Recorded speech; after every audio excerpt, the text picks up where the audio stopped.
I remember the moment I got the text. It was a Wednesday, mid-morning. I was sipping lukewarm coffee and half listening to a conference call when my phone lit up. I glanced down, expecting a message from the realtor or maybe a meme from my best friend. Instead, I saw this. Wedding's off. Expect a call from my lawyer. No explanation. No emotion. Just cold, flat words from the woman I'd once believed I'd grow old with. I stared at it for a long moment, then locked my screen and muted the call. I don't know if it was the tone, the suddenness, or the sheer audacity, but something in me clicked. Not shattered, clicked, like a switch. And when I switched off that part of me that still held on to hope, I didn't fall apart. I got calm, strangely calm. I texted back 2 words, as you wish. Not out of pettiness, not out of defeat, but because I knew this wasn't the end of my story, it was the start of me finally writing it myself. Let me back up for a second. I'm Aria,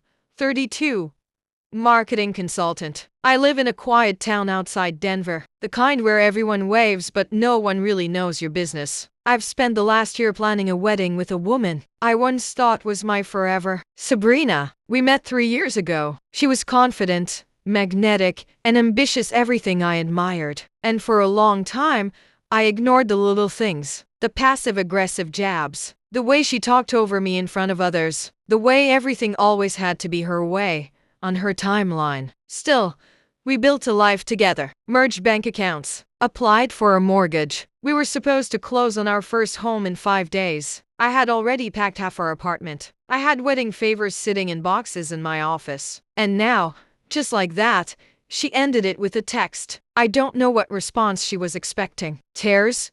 Begging? An emotional spiral? She got none of that. Instead, I logged into the mortgage portal. I found our joint application, and I quietly removed my name from everything: cosigner status, financial declarations, shared liabilities. My signature vanished like I'd never been part of the deal. By noon, I'd spoken to the bank and confirmed that I held no further obligation. The property could still go through, but it wouldn't be in both our names. I didn't announce it. I didn't send her a follow-up. I let her sit in silence. And within 48 hours, that silence was broken not by Sabrina, but by her lawyer, who suddenly wanted to talk, badly. They had questions, they had concerns, and they were about to find out. What happens when you push away a woman who was holding everything together? When Sabrina's lawyer finally called, I was at the gym, halfway through a weighted deadlift set. I let the call go to voicemail. He called again an hour later, this time leaving a message. Voice clipped and slightly frantic. Miss Bennett, this is Gregory Lowell, legal counsel for Miss Sabrina Holt.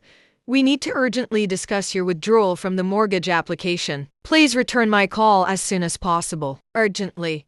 That word made me smirk. I didn't call him back right away. I took my time, showered, ate lunch, read a few chapters of my favorite thriller. When I finally returned the call around PM, I made sure I was in control. Calm voice, clear tone, not a shred of emotion. Miss Bennett, he began. I understand you've removed your name from the mortgage documents. There seems to be some confusion. There's no confusion, I cut in smoothly. Your client made her position clear. The wedding is off, so naturally, I no longer have any financial ties to her. That includes the house. Silence. Then he cleared his throat. You do realize that the loan approval was based on both your incomes. Without you, the deal can't close. That's not my concern anymore, I replied, my tone firm but polite. She broke the contract between us emotionally and practically. I'm simply adjusting accordingly. What I didn't say but wanted to was this. You don't get to toss someone aside like trash and still expect their signature to hold value. Gregory stumbled through a few more questions: whether I'd reconsider, whether I'd sign a temporary agreement, whether we could come to a mutual understanding. I declined every time. By the time the call ended,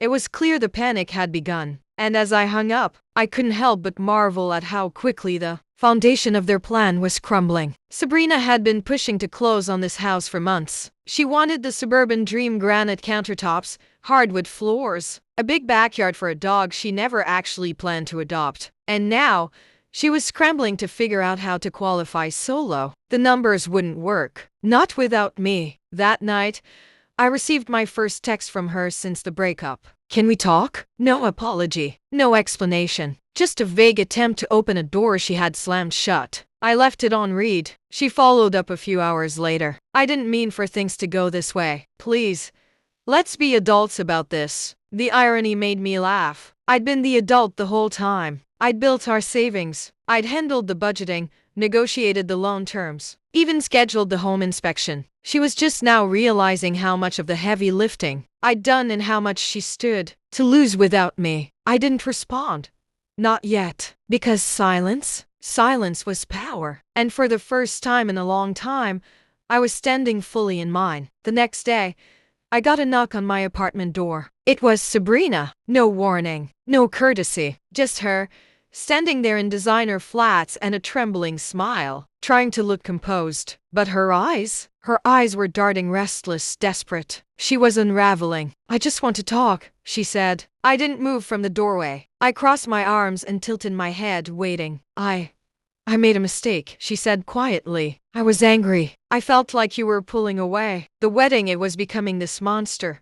And I panicked. I didn't mean to say it like that. I didn't blink. You told me to expect a lawyer. She bit her lip, tears gathering. I didn't mean it. I thought maybe if I said something drastic, you'd finally feel something. Fight for me. That was the moment I realized the truth. She hadn't expected me to walk away. She'd expected me to chase her, to plead, to grovel. Because that's how it always had worked before, when she gave the silent treatment, when she picked fights over nothing, when she threatened to put things on pause. She wanted control. But this time, I gave her something else.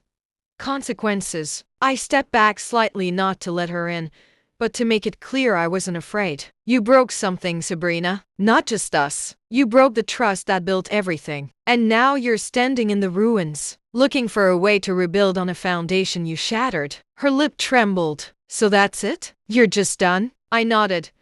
I was done the moment you treated me like a business transaction, like I was disposable. She started crying, then loud, ragged sobs. And for a second, I felt a flicker of sadness. Not for her, but for the version of me who had once bent over backwards to keep this relationship alive. She deserved better. I handed her the manila folder I had prepared, one that contained every receipt, every canceled service, and confirmation that I had no stake in the house or the wedding. It was clean, final, irrevocable. I've handled my part. Don't contact me again. Then I closed the door, and this time, I locked it for good. That night, I took myself out to dinner.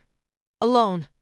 Not lonely, liberated. I ordered a glass of wine, raised it in a quiet toast to myself, and smiled. Not every ending needs closure. Sometimes the best closure is the silence you leave behind. So, tell me this: have you ever walked away from someone who only realized your worth after they lost you? What would you have done in my shoes? Let's talk about it in the comments.